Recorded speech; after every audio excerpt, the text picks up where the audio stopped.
Est-ce que Et tu moi peux de te même. présenter et nous dire un petit peu qui tu es? Oui, absolument. Alors, donc, je m'appelle Elisabeth Laville. J'ai créé il y a 27 ans, en 1993, un cabinet qui s'appelle Utopie, qui est spécialisé dans l'accompagnement des stratégies de développement durable et en réalité on a commencé en association et on a gardé une vocation un peu militante. On dit qu'on est là pour faire avancer les consciences des dirigeants, les pratiques des entreprises et plus globalement le mouvement des entreprises à impact positif.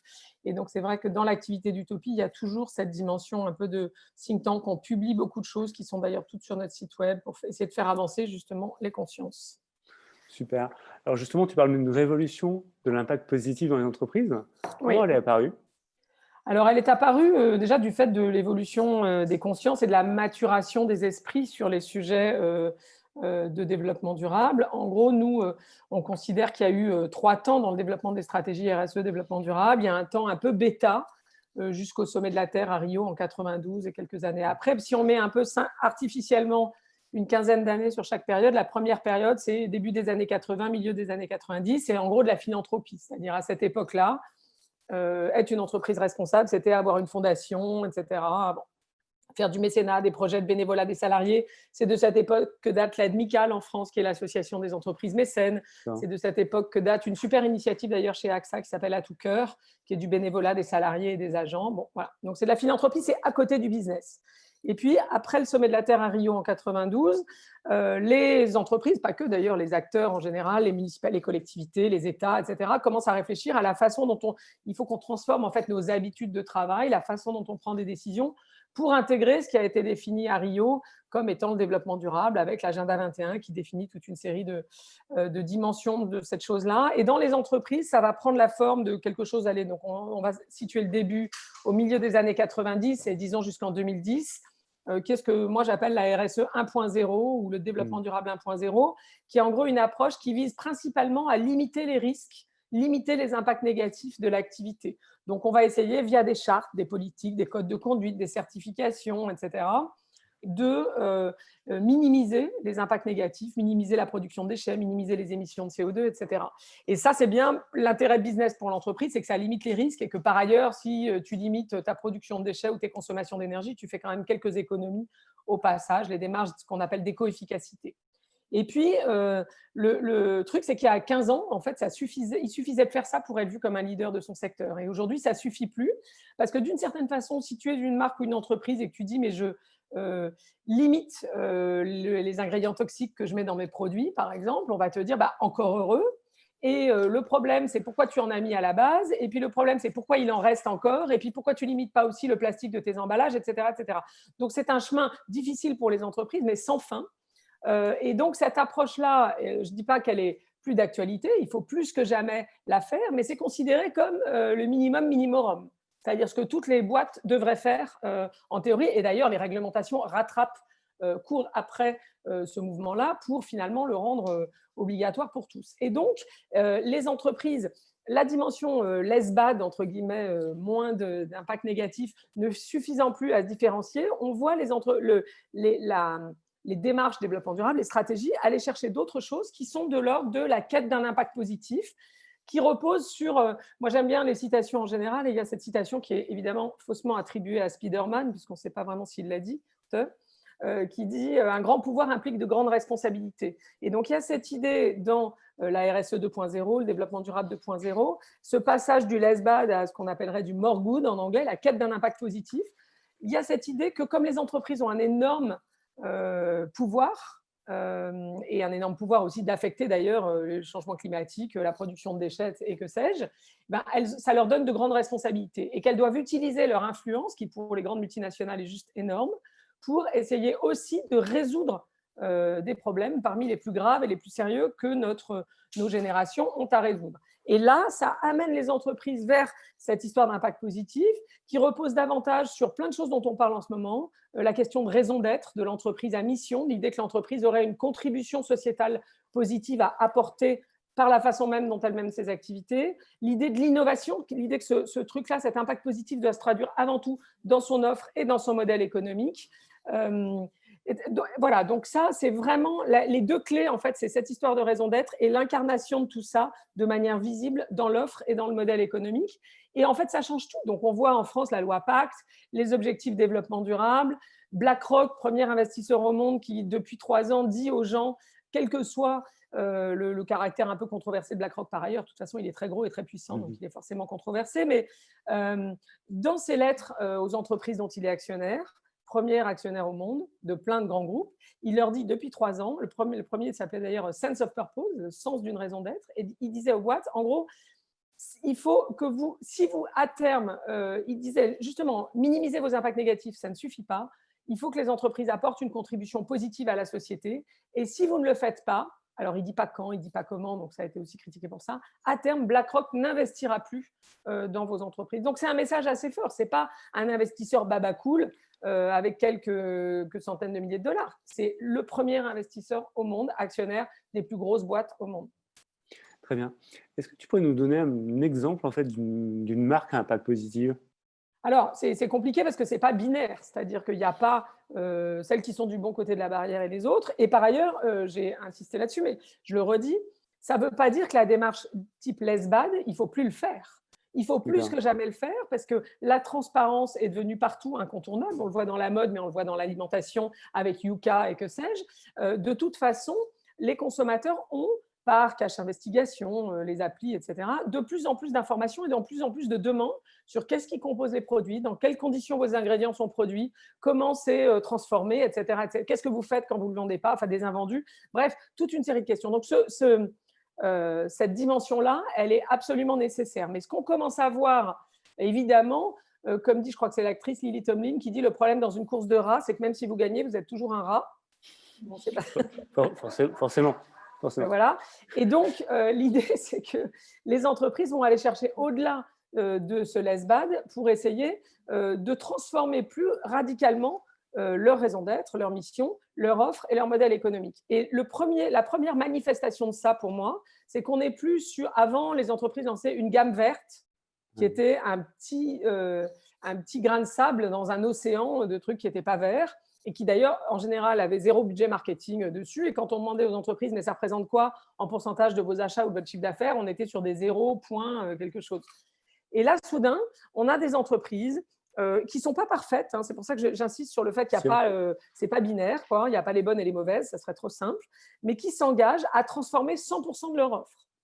Et même si elles ne sont pas parfaites par ailleurs, et encore heureux, parce qu'il faut bien, c'est là aussi qu'il faut transformer les entreprises, on a des choses assez surprenantes. Quand Volvo dit, moi, fin 2020, en 2020, je n'aurai plus que des voitures neuves qui sont soit hybrides, soit électriques, c'est-à-dire qui ont un moteur électrique. J'arrête les carburants conventionnels. Quand Starbucks dit, moi, je vais avoir 100% de café équitable dans mes boissons, pour l'instant pas encore dans les paquets de café qu'ils vendent, mais dans les boissons.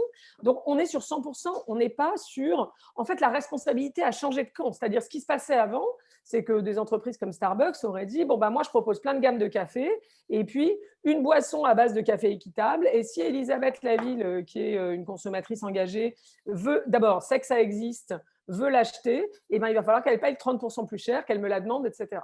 Et donc, la responsabilité, elle était du côté d'Elisabeth. On disait, ah bah oui, on n'en vend pas parce que les consommateurs ne le demandent pas. D'accord ? Et finalement, ça allait bien, comme ça, on ne changeait pas le reste de l'offre. Là, la responsabilité, elle change de camp, c'est-à-dire que la marque ou l'entreprise dit non, mais en fait, ce n'est pas la responsabilité du client de demander ce produit-là, d'être prêt à payer plus cher, etc. C'est ma responsabilité d'acteur de ce marché de proposer une offre qui est d'emblée responsable, un peu comme le nudge là, qui incite les gens à choisir, qui est le choix par défaut. Vous n'avez pas le choix.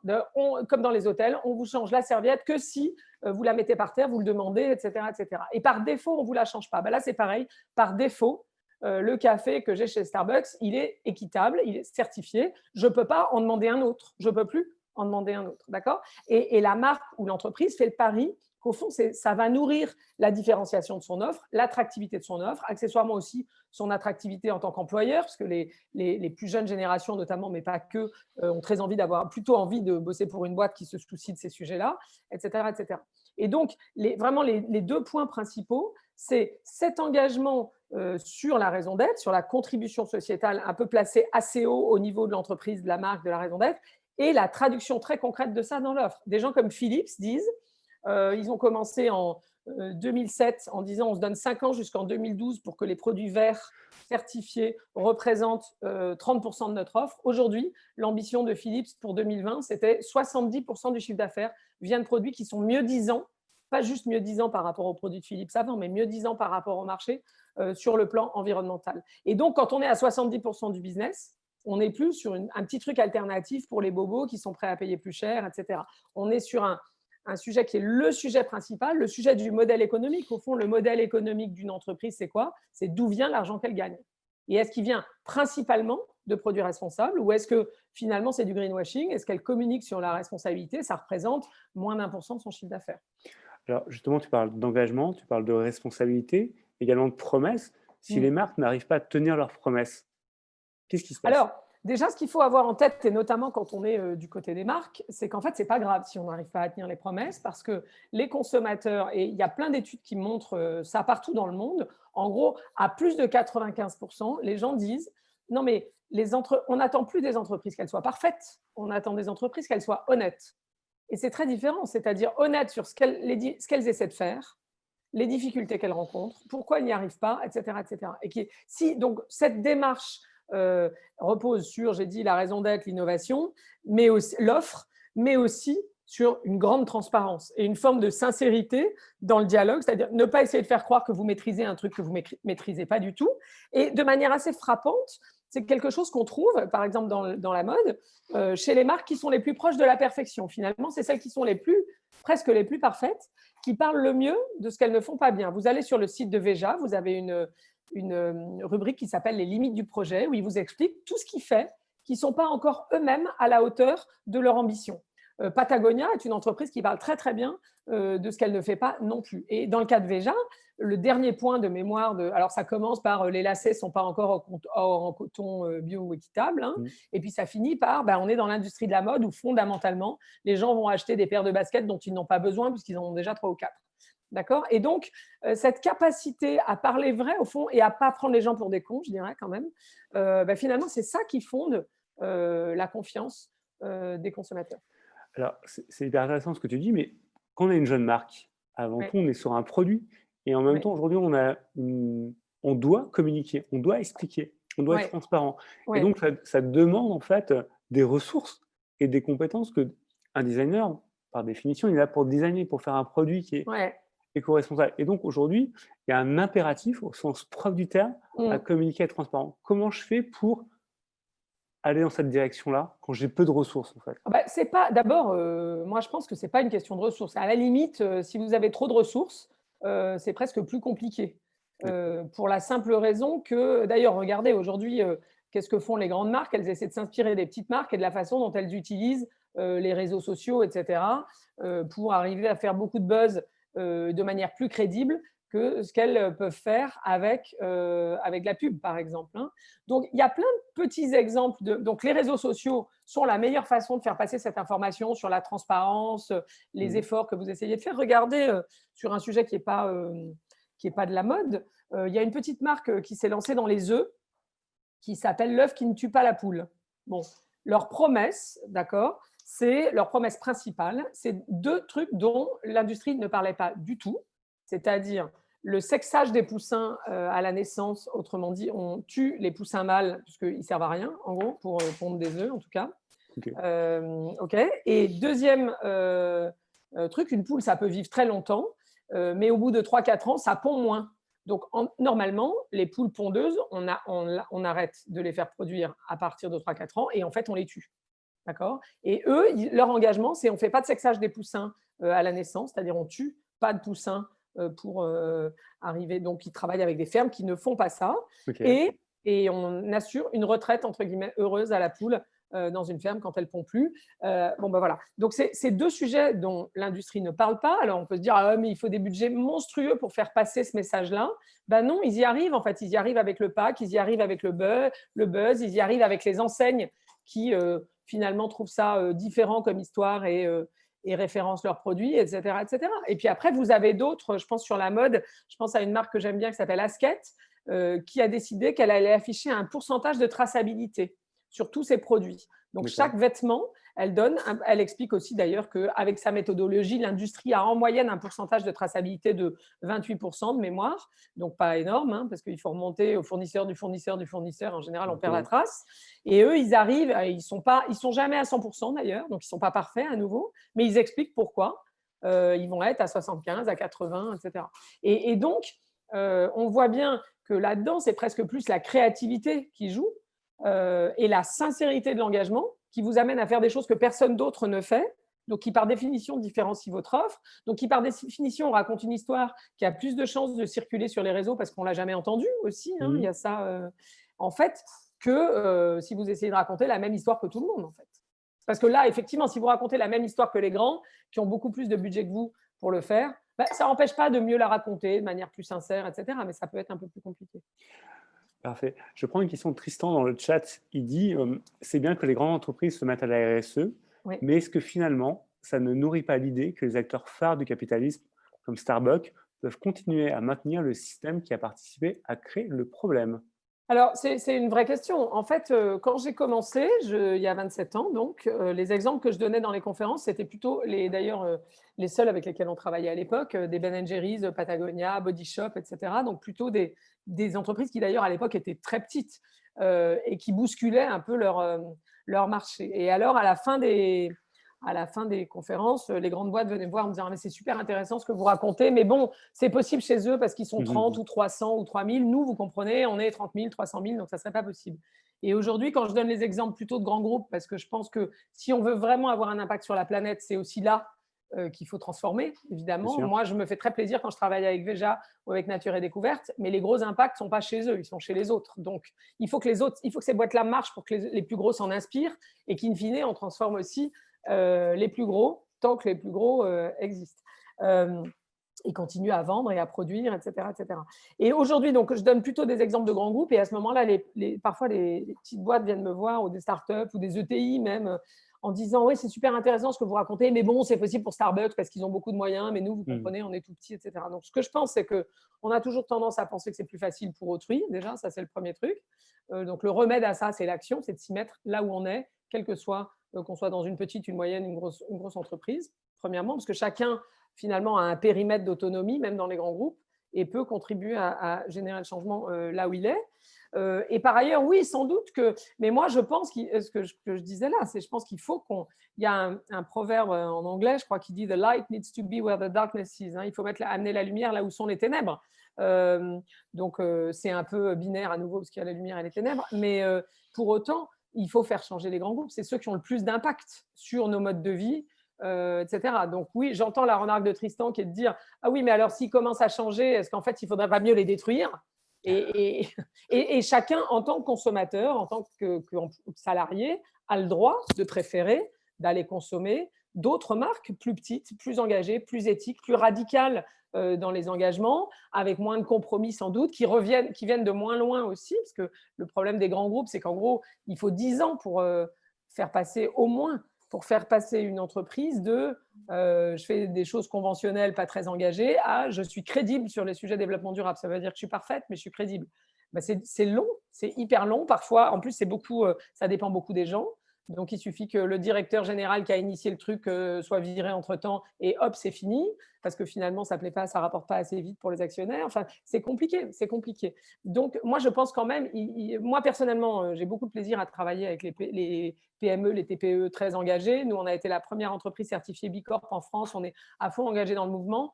Mais pour autant, je pense qu'il faut aussi transformer les grands groupes. Sinon, on n'aura pas l'impact. Enfin, prenez juste le changement climatique. De manière très claire, il faut transformer les grands groupes.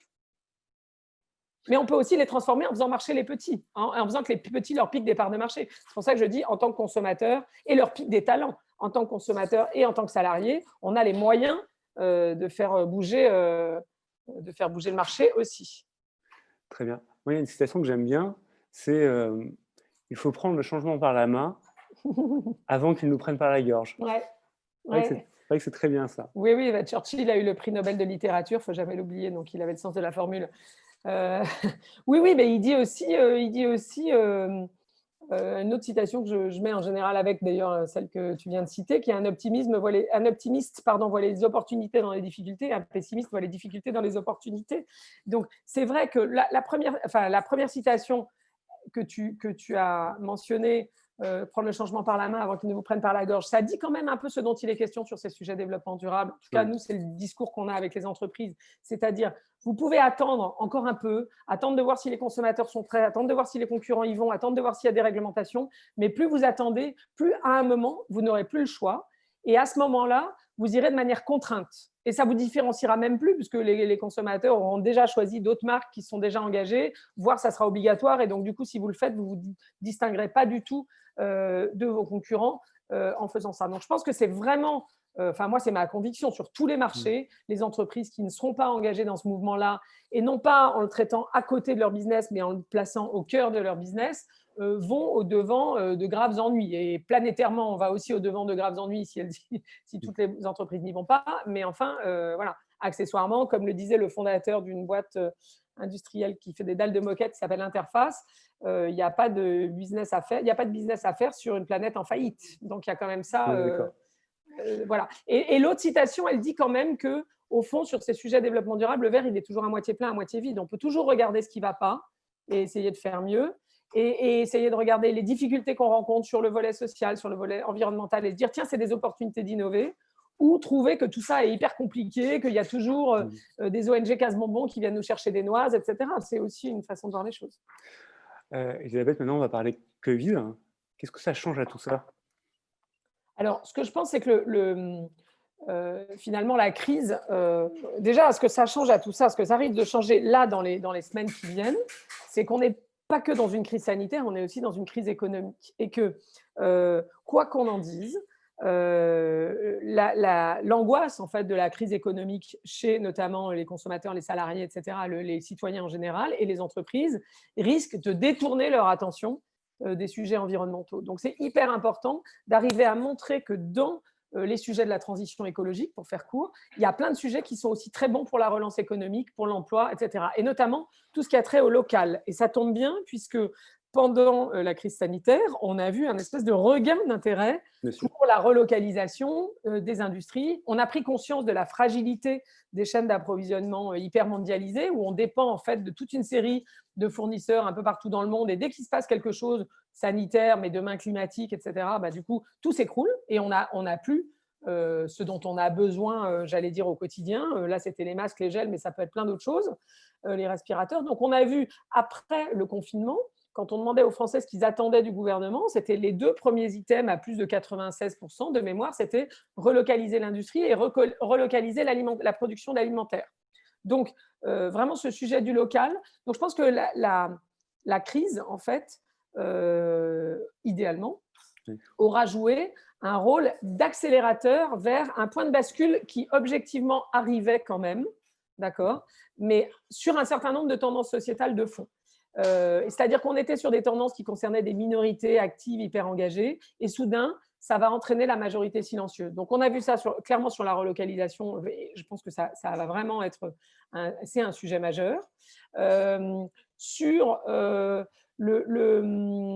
on le voit sur le télétravail, sur la mobilité douce en ville, etc. Enfin, il y a plein de sujets. Alors, ça, c'est l'autre chose, l'autre bonne nouvelle, c'est que finalement, cette crise a montré que dans l'urgence, l'impossible devient possible. Tu sais, il y a un proverbe aussi qui dit celui qui ne veut rien faire trouve une excuse et celui qui veut faire trouve un moyen. On a vu plein de choses dont on nous disait, dont nous-mêmes, on aurait dit non, c'est pas possible de mettre la moitié de l'humanité enfermée chez elle pour sauver les plus âgés. Franchement, non. De se contraindre à ce point les individus au nom du collectif, c'est des choses sur le climat qu'on ne veut pas faire, d'accord ? Oui, et on a vu que c'était possible à faire.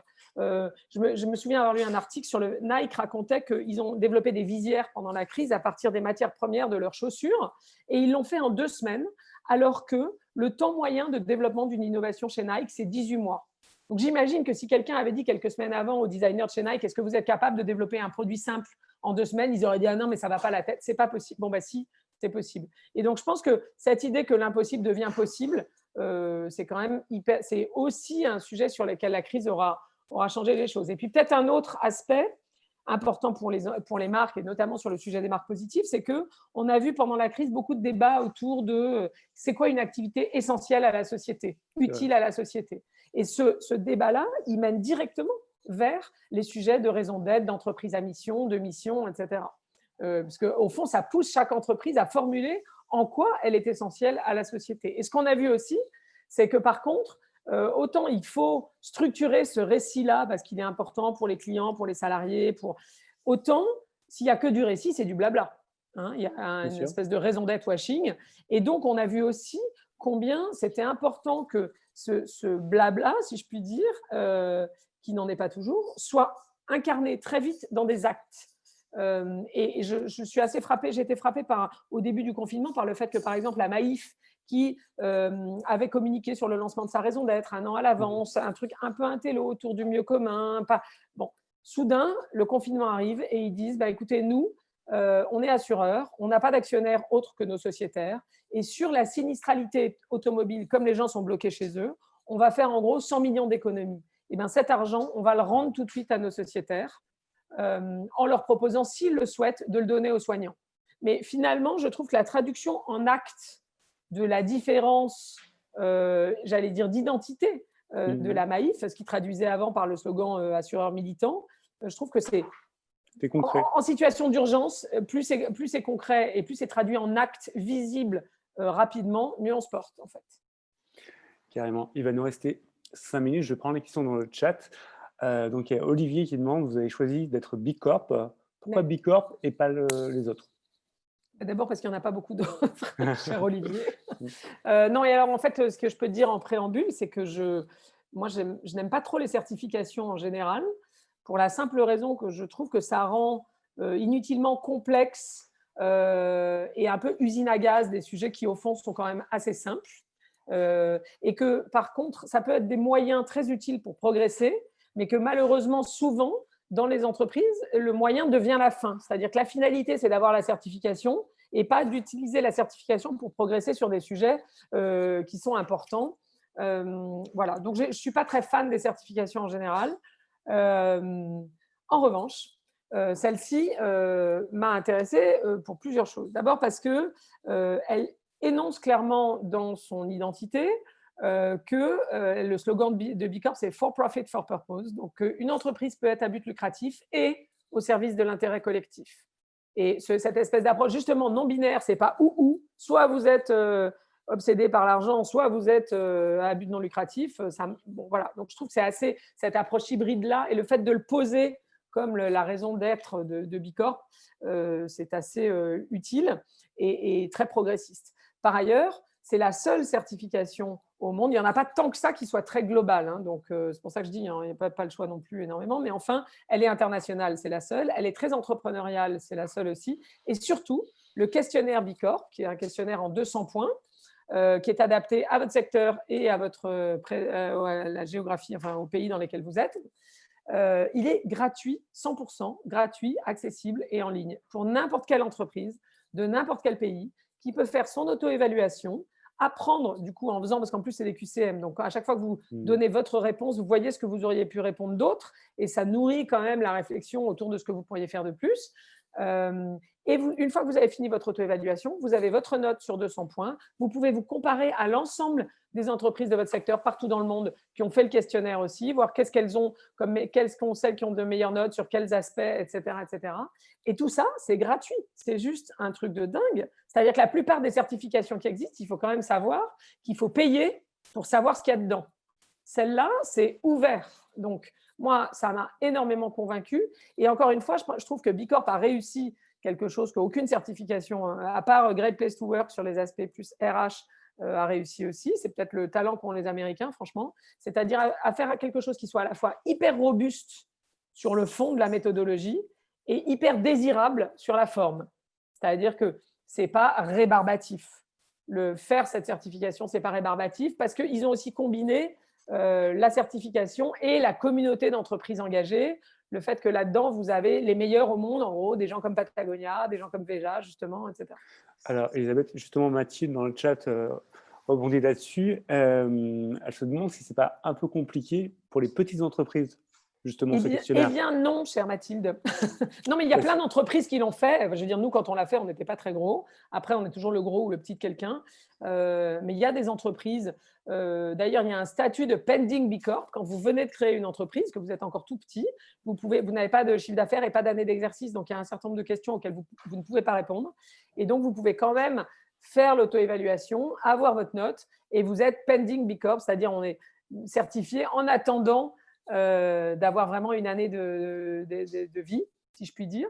Et non, il y a des toutes petites entreprises qui le font. Et moi, je pense que c'est un super guide. Enfin, franchement, alors nous, pour Utopie, on en est à notre 3e certification. Et c'est tous les 3 ans la certification B Corp. C'est pour ça que je disais aussi c'est très entrepreneurial, c'est-à-dire qu'ils ont bien compris qu'une entreprise, elle a un peu autre chose à faire que du reporting et que si vous faites une certification qui tombe tous les ans, en gros, vous passez votre temps à faire du reporting, à aller calculer les chiffres, les indicateurs, à remplir le questionnaire, etc. Et hop, à peine vous avez fini, il faut repartir. Et donc, vous n'avez jamais le temps de progresser dans les pratiques. Or, c'est quand même ça qu'on veut faire, en fait. Comme je disais, la certification, c'est juste un moyen pour vous guider dans votre progression, pour vous aider à choisir les domaines d'engagement sur lesquels vous voulez progresser. Et donc, typiquement, nous, on vient de faire notre 3e recertification. On a beaucoup bossé pour avoir le meilleur score qu'on a eu depuis le tout début. Je crois que la première certification B Corp, on était à 98. Là, on est à 122 sur 200. Hein, on a encore une bonne marge de manœuvre. Patagonia est à 152 de mémoire. Voilà. Donc, c'est vraiment fait pour progresser. Et si vous êtes une toute petite entreprise, alors on peut toujours dire on a mieux à faire, mais j'ai envie de dire cette excuse-là, elle est valable pour toutes les entreprises. Vous savez, c'est comme les gens qui disent « Ah non, mais nous, en ce moment, on a trop de business, on a trop de choses à faire, donc on ne peut pas s'occuper de développement durable. » Après, ça va trop bien. Donc, on a trop le business à gérer, machin. Après, vous en avez d'autres qui disent « Ah non, mais nous, ça va trop mal en ce moment. » Bon, en ce moment, il y en a plutôt qui vont plus mal. Non, alors ça va trop mal, donc c'est vraiment pas le moment. Il faut déjà qu'on s'occupe de survivre. C'est jamais le moment. On est trop gros, on est trop petit, on n'a pas les moyens, on a trop d'autres choses à gérer. Parce que plus vous êtes gros, plus c'est compliqué de remplir le questionnaire, objectivement. Si vous êtes petit, vous dites « Ah non, mais nous, on ne peut pas parce qu'il faut qu'on n'ait que 2, il faut qu'on fasse tourner le business. » Bon, moi, ce que je pense, au fond, c'est que ces sujets développement durable, engagement, impact positif sont en vrai beaucoup plus faciles à intégrer à l'activité pour des petites entreprises. Parce que franchement, de la même façon que c'est beaucoup plus facile de faire tourner un canoë qu'un paquebot, c'est juste ça. Donc, c'est plus facile de changer. En plus, ça n'aurait pas de sens de dire non, mais je crée mon entreprise avec tous les critères conventionnels et quand elle cartonnera avec tout ce qu'on veut changer, à ce moment-là, on la changera parce que ça sera beaucoup plus compliqué à changer. Donc, c'est beaucoup plus facile de partir, de mettre ça dans votre ADN dès le départ. Et encore une fois, la façon dont le questionnaire B Corp est fichu, d'abord, il vous permet de vous comparer à d'autres, il y a la communauté qui vous aide à progresser, etc. Et puis surtout, le fait que ce soit structuré comme un QCM, ce que je disais tout à l'heure, sur quasiment toutes les questions, vous voyez ce que vous pourriez faire de plus, tout de suite. Et du coup, si vous faites en faisant le questionnaire, vous pouvez dire, tiens, ça, je note, parce qu'en fait, ça, on pourrait le faire. C'est vrai, j'y avais pas pensé, mais en fait, en voyant le questionnaire, bon, voilà. Donc, non, c'est pas… Après, il faut prendre le temps. Mais j'ai envie de dire, nous, on a un mur végétal chez Utopie, par exemple. Et je me souviens, quand on a mis le mur végétal, on était peut-être 25 dans l'entreprise. Maintenant, on est une cinquantaine. Et je me souviens avoir reçu le PDG d'un grand groupe de distribution que je ne citerai pas, mais vraiment très, très gros. D'accord ? Supermarché, hypermarché. Et il est venu chez nous, il a dit « Ah là là, c'est super le mur végétal, qu'est-ce que j'adorerais qu'on puisse se le payer ?» Et en fait, ça m'avait fait rire. Si nous, on peut se le payer, a priori, vous devez pouvoir vous payer ça dans votre siège social. Donc, c'est une question de priorité, en fait. C'est une question de où est-ce que vous mettez les priorités, où est-ce que vous mettez votre temps, votre énergie et vos ressources.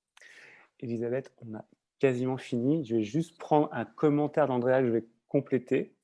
Je suis fan de vos citations, elles font du bien. Merci. Donc, peut-être une dernière citation, et puis on se laisse là-dessus.